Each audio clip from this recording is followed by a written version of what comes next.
Nesta aula, eu irei lhe apresentar o Fluent Assertions, que é mais um recurso que vai nos ajudar a escrever testes de unidade com melhor produtividade e de forma mais legível.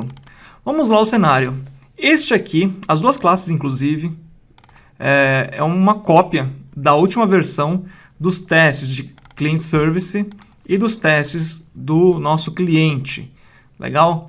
E está exatamente como estava antes.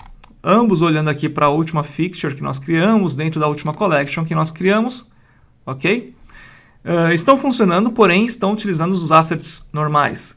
O que eu vou sugerir agora é utilizar uma outra forma de asserção, que fica por sua conta, de repente, querer utilizar ou não. É apenas uma sugestão, mas eu acredito que ajuda bastante. Vamos lá, eu vou apresentar agora o Fluent Assertions. O nome dele e o do site é o mesmo, né? fluentassertions.com. Aqui você descobre mais sobre o projeto, tá? Tem bastante informação, a documentação é bem bacana, tem muitas opções de asserções, tá? É bem interessante. Eu vou mostrar algumas delas para você, mas fica a documentação que com certeza você vai aprender muito mais. O repositório aqui do GitHub também está aberto aí para você entender melhor, tá? Tem aí bastante informação e agora vamos para a implementação de fato. Bom, primeiramente, o que você precisa fazer é instalar o pacote, né? Então aqui nós vamos instalar dentro do nosso projeto de testes mais um pacote chamado Fluent Assertions. Uma vez instalado, agora começamos a usá-lo. A ideia toda é substituir os assets tradicionais. Legal? Então eu vou copiar aqui, eu vou manter os dois, tá? Só por questão de comparação. Então como que eu faria um assert true aqui no caso? Eu poderia usar um método de extensão dentro do result. Olha só. Result. Ponto. Aí eu vou chamar o método should. Ele já pegou aqui, ó, que é, na verdade, um método de extensão em cima dos valores que eu tenho aqui, né? Usando aqui Fluent Assertions. Então, deve o quê? No caso, be true. Legal? Então, acho que de vez em explicar cada possibilidade, eu vou implementar aquilo que nós já fizemos e você vai entender que, nesse caso, existem formas mais claras de escrever a mesma coisa, né? Aqui ele está falando que a expressão é sempre verdadeira porque ele já passou por aqui, ok? Mas caso eu viesse, por exemplo, a comentar esse código, né, ele não reclamaria, tá certo? Então, só para esclarecer esse ponto. Agora nós vamos fazer a parte que seria validar se o número de erros é igual a 0. Tá legal? Olha só que interessante. Client.validationResult.errors. Legal? Ponto should. No caso aqui, have count 0. Percebam que, apesar de ser exatamente a mesma coisa, de certa forma, é mais claro, é mais expressivo o que nós estamos tentando explicar aqui, né? Ó, Client Validation Result Errors deve ter o número total, o count, 0. Ok? Aqui também, ó, o resultado deve ser verdadeiro. É basicamente uma documentação, né, escrita. Eu vou deixar comentados os assets aqui, só para garantir que os testes continuarão passando com base aqui nessa nova forma de fazer os assets, tá?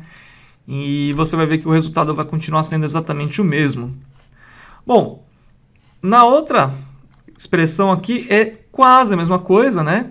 Na verdade aqui, só deixa eu copiar para repetir o bloco aqui. O resultado should be, nesse caso, false, né? Ok, é a negação, né?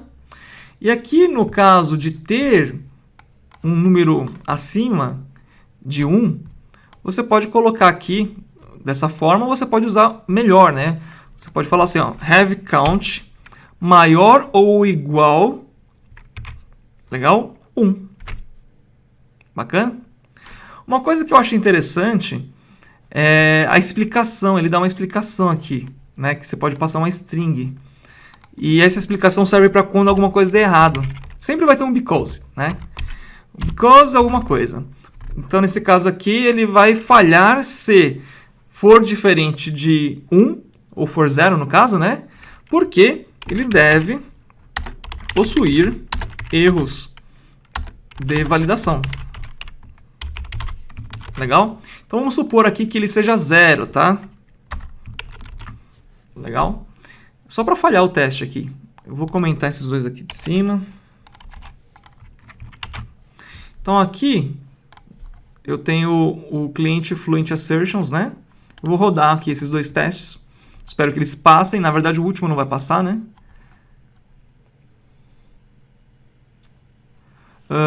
Não. Na verdade, eu falei besteira, porque, na verdade, ele tem que ser maior ou igual a 0, né? Então, na verdade, ele é maior, né? Então, na verdade, eu vou colocar um número maior aqui. 15. Não são 15, tá? São menos erros. Mas vamos supor que era essa a nossa objetiva, né? Mas o bom é que nós já vimos que o teste passa. Vamos ver agora quando ele não passa, olha só.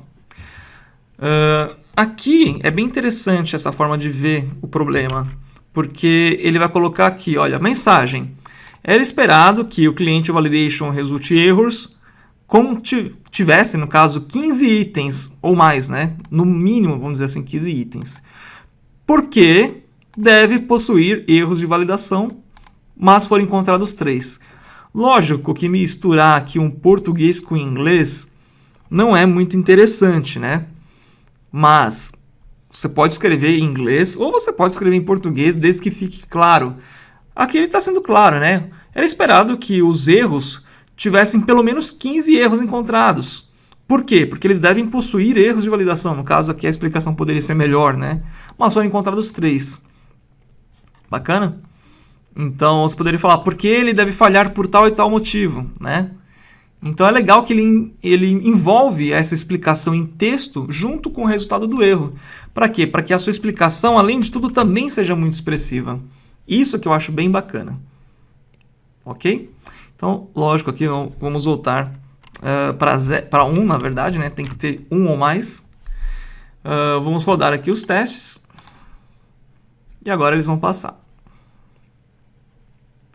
Vamos fazer agora a mesma implementação na nossa classe de Client Service. Ok? Então, aqui, por exemplo,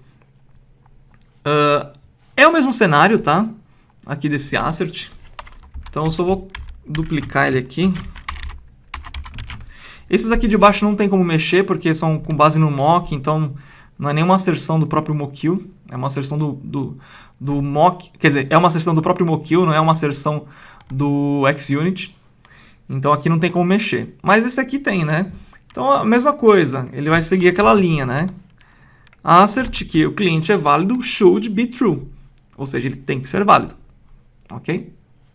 Aqui nós podemos comentar, né? Para não fazer uma dupla asserção. Aqui embaixo vai ficar a mesma coisa, nesse caso, porque ele tem que ser falso, né?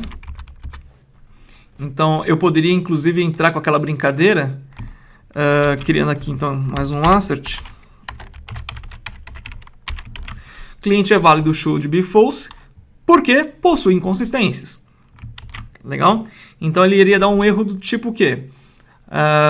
Era esperado que o cliente é válido desse falso, porque ele possui inconsistências. Legal? Então, ele está te explicando por que ele esperava ser falso, porque ele possui inconsistências. Né? Esses because aqui eu acho bem interessante. E aqui, se for do seu interesse, eu estou usando mais para te mostrar que você pode validar, então, novamente, né? Que os erros deveriam ter, no caso, os erros da validação do cliente deveriam ser iguais ou superior a 1. Tá legal? Então, esse aqui é um pouco do que nós já vimos, né? No outro cenário. Aqui, neste último, não vai mudar também muita coisa, mas é um cenário bem interessante, tá? Deixa eu fazer o seguinte, eu vou separar esses asserts aqui. Eu vou jogar eles aqui para cima. Legal? E vou jogar aqui um outro nível de assert, que vai ser os fluentes. Aqui, o que eu estou esperando? Que o meu cliente tenha pelo menos um resultado, certo? Ok, cliente ponto should aqui have count maior ou igual a tanto, né? 1. Aqui existe um outro operador, vamos dizer assim, né? Que é o AND, para você poder combinar outras opções. Legal? Que nem, olha, tá bom, ele tem que ser pelo menos 1. Mas uma outra condição é que ele seja único. AND, quer dizer, AND não. Only have a unique items. Quer dizer, não pode ter itens repetidos. Ele tem que ser maior do que 1. Ou quer dizer, ele tem que ser igual ou maior a 1 dentro da contagem de resultados. Porém, se tiver 2 ou 3, eles não podem ser repetidos, porque no caso você pode ter lá 10 resultados iguais, então não significa que você tenha 10 clientes, que você tenha 10 resultados iguais do mesmo cliente, né? Então, para garantir que nessa questão de retorno desse método, além dele poder retornar alguma coisa, que ele retorne variedades e não um mesmo cliente, você fala aqui, ó, only have a unique items. Ele vai tratar de fazer a asserção com base no equal, na comparação e tudo mais, e vai te dar aí essa, vamos dizer assim, essa validação extra, né? Porque, além de tudo, você tem garantia de que são itens únicos. Para fazer isso via assert tradicional, você teria um trabalhinho aí. Você teria que implementar uma comparação, né? E que forma você usa para comparar. Isso não vem pronto no assert, né? Então, eu achei bem interessante. Lógico que aqui, né, essa condição do false, a gente consegue escrever também de forma mais legal. Né? Clients.should not contain o quê? Nesse caso, vamos usar um predicado que o cliente, né, ativo. Na verdade, que ele não pode conter inativos. Beleza? Novamente, um código bem mais expressivo, né? Fluente, vamos dizer assim. E pronto, né? Nós estamos conseguindo fazer aí uma bela melhoria na questão da expressividade, pelo menos. E até mesmo na facilidade de implementar algumas coisas mais complicadas, que nem esse método aqui que eu falei. Ok? O Fluent Validations, ele vai até mais além disso, tá? Ele pode validar tipos, né, coleções, dicionários, enums, exceptions, tudo que nós já validamos. Ele tem as extensões aqui, tá? Então, algumas extensões são bem interessantes, tá? Ele te ensina como construir extensões, porque você pode ter o seu próprio método, né? Então, Directory Info Assertions, né? Então, você constrói aqui várias condições em cima daquilo que você quiser e você pode utilizar um método como uma asserção, sendo que esse método, na verdade, faz muitas asserções dentro dele. É muito interessante também. Uma coisa que eu acho bem legal, até para testes de integração, é o execution time, tá? Ó, ele fala aqui que o execution time deve ser menor ou igual a 200 milissegundos. Isso é bem interessante para quando você tem um teste de integração e você fala, olha, aquela integração não pode passar de 1 minuto, sei lá, né, de 10 segundos. E você valida isso via teste, não precisa ficar criando, né, aqueles start, stop, enfim, ficar observando o tempo de início e o tempo de fim. Você cria isso aqui com muita facilidade. Eu vou só mostrar para você um exemplo disso, tá? Eu quero que a execução do obter todos os ativos seja menor do que 50 milissegundos, tá ok? Client Service, quer dizer, Client Service.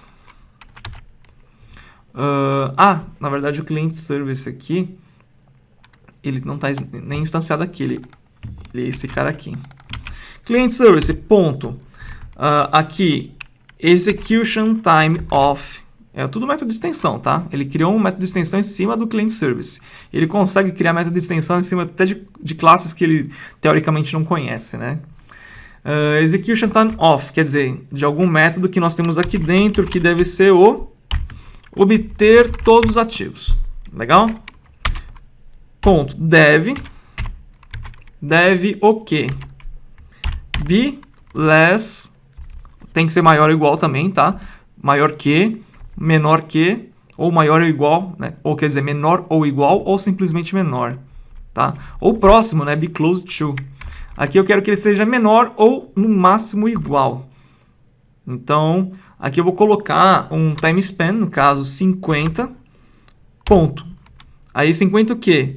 Milisseconds, nanoseconds, né? Microseconds. Tem até mês, né? No caso. Enfim, milisseconds. Por isso que eu falo que é interessante você dar uma olhada na documentação, porque tem muita opção, né? E aqui eu vou, inclusive, colocar uma explicação, tá? Porque é executado milhares de vezes por segundo, né? Por que falhou? Ah, porque essa função falhou de ser acima de milissegundos. Porque ela é muito executada, então ela não pode passar disso. Legal? Obviamente que aqui ele vai passar, tá? Quer dizer, o teste vai passar. Então eu vou reduzir isso aqui para, sei lá, um milissegundo, vai. 1 milissegundo acho que ele vai quebrar, né? Então vamos aqui rodar esses testes aqui, inclusive dessa categoria que nós não testamos ainda, né? Espero que todos passem, menos o nosso último. Na verdade, ele passou aqui o cliente obter clientes ativos. Na verdade ele passou, ele foi executado em menos, né, de 1 milissegundo, tá? Então vamos fazer diferente. Vamos deixar o 50 aqui, só que na verdade vai ser microseconds. Legal? Aqui não tem, eu acho que não tem como, né? Vamos ver.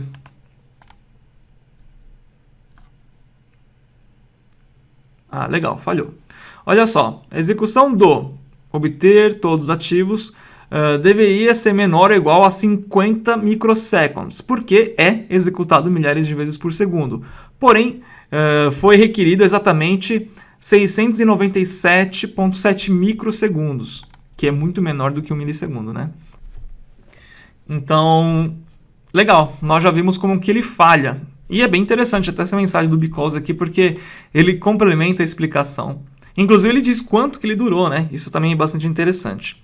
Bom, vamos voltar aqui para os milisseconds. Eu acredito que você, uma vez que viu que ele passa em menos de 1 milissegundo, colocar aqui 50 milissegundos como tolerância máxima, depende do que o método faz, obviamente, né? Isso não vai ser discutido aqui, mas é interessante, né? Agora vem a outra questão. Ah, Eduardo, mas no teste de unidade não é para validar a unidade? Sim. Então, esse tipo de validação talvez não é o melhor lugar aqui para ser feita dessa forma, tá? Esse tipo de validação que eu estou colocando aqui ficaria muito melhor aonde? Dentro de um teste de integração, que nós vamos aprender ainda. Eu estou mostrando aqui só para a gente poder aprender um pouco mais do recurso, tá certo? Então, o teste de unidade, ele tem que validar apenas aquilo que ele tem que validar mesmo, sabe? Que é isso aqui.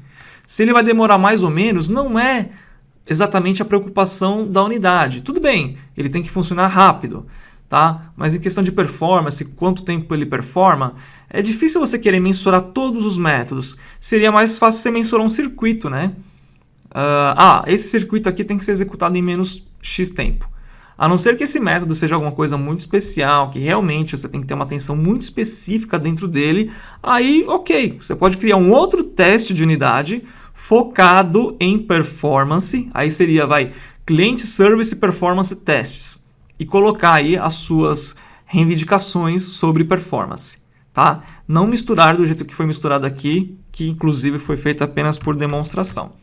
Tá? Então, lembrando novamente que todos os testes que fizemos foi para explorar a possibilidade dos testes do que de fato simular uma testabilidade do mundo real, porque o cenário aqui é muito simples, então nós veremos essa preocupação mais à frente na parte de TDD e lá na frente. Ok? Então, novamente, aí fica mais um dos nossos recursos especiais, tá? Vou rodar aqui só para a gente finalizar que todos os testes continuam passando, né? Não estamos tendo problema algum. E nas próximas aulas veremos mais algumas dicas de como melhorar ainda mais a sua escrita de testes de unidade.